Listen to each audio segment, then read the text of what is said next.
Hello everyone and welcome to Growing Effects. Today I got a couple of new things to talk about, but before I get to that, I'll do a little plant update. My lotus plants are doing pretty good, I think. I read a lot up on it and watch a couple of videos. Kind of a learning process for me. I'll be doing a transplant into a 10-gallon. Got some more pond soil, so hopefully I'll get another video up about that in about a month to see how things are going. My mango plants, they are also doing very well. I can't wait to get to those and see what I can do with that in the next couple months. Hopefully they get really strong.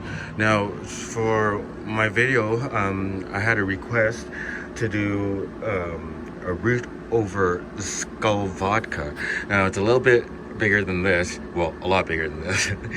But I was kind of torn about how I'd be able to do it, being it that it's glass and the roots would be hard to hold on to it, because I usually, from the clone in the water, I usually put it into whatever I'm doing, either that or straight into the soil.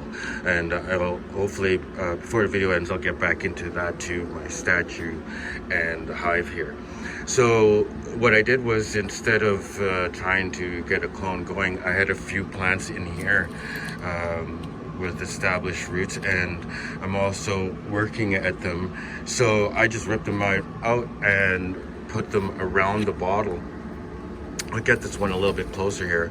These are only about a month old, and as you can see, the plant did go through a shock right away, but it recuperated really fast. Like, the leaves are really large.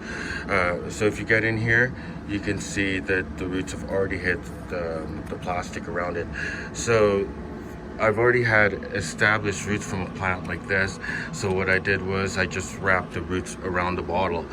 So that was a little bit better than trying to see if I just put the clone inside. I'd have a lot more work to do. This way I already know that it's around the bottle and it's already established, in a sense, which is really awesome. I would never have had that if I didn't had this, if I wasn't working on something like this.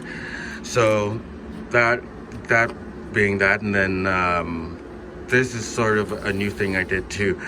Just like the hive, this was one small branch at one time, and I just laid it in the soil and it caught root. So over and over, I transplanted something like, is this what I'm going to do here?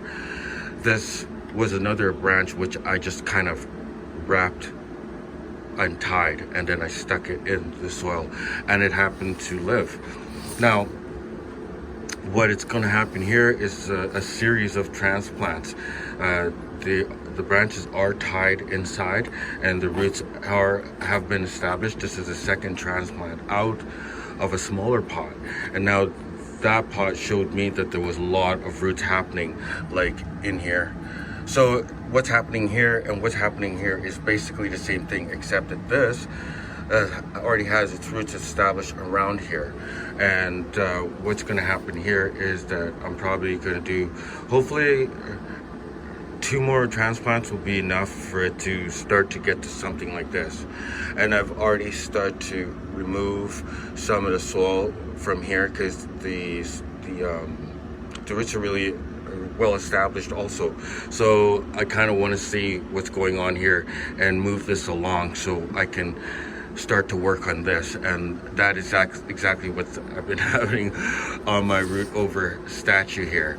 I made a little scaffolding kind of for the bending and trimming of the branches, which was, first they were just laid right down. Now I grew it like that because it was a lot easier for the light to get to each branch, and it would grow a lot faster instead of me trying to trim it up and it growing wild. So it's kind of like it grew like a vine at first, and then now I'm trying to make a little artwork. Now if we get in a little closer here, this is what you're looking at here is the main root, and then there's an area root that's holding their head together. Now, if you look a little closer, just the other day I was trying to get them out because I want this side to be a little stronger, so I'm removing the soil from this side. So if you want to get in here a little bit closer, if you see a crack there, it's a really hard crack, and I'm not sure if the plant itself, if it cracked on its own, or the roots have cracked that head. So that's going to be wonderful to see if it can actually hold that head together. So I did a lot of blabbing today. Thanks for joining me, and like I said, I'm going to do an update fast on stuff like this because things are really moving fast here, a lot of light. And thanks again.